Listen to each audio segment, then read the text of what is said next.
अभी जो digital data protection act पास हुआ उसमें एक बहुत ही खतरनाक सेक्शन है, section 44(3), which is amending section 81J of the RTI Act. And now it says, nothing, notwithstanding anything contained in this act, there shall be no obligation to any citizen information which relates to personal information. बाकी जो चीज़ें हैं public interest की, public interest related जो बातें हैं, जो curve outs हैं, जो गाइडलाइंस हैं, वो पूरा डिजिटल डेटा प्रोटेक्शन एक्ट जो रिसेंटली पास हो उसको काट दिया है।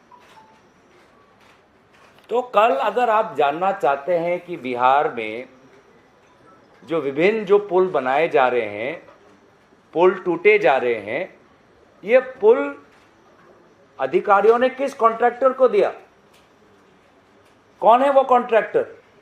क्योंकि आप जानना चाहते हैं कि एक ही कॉन्ट्रैक्टर को क्या सारे पुल की ठेका मिला हुआ है। तो आज जो जानकारी आपका अधिकार है, जो सूचना जो अधिकार है, उस अधिकार को आज इस छल के द्वारा उस अधिकार को नागरिकों से छीना गया है।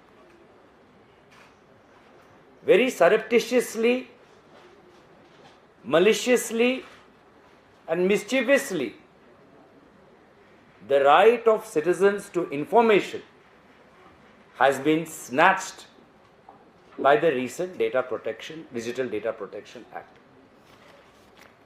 तो इस बिल पर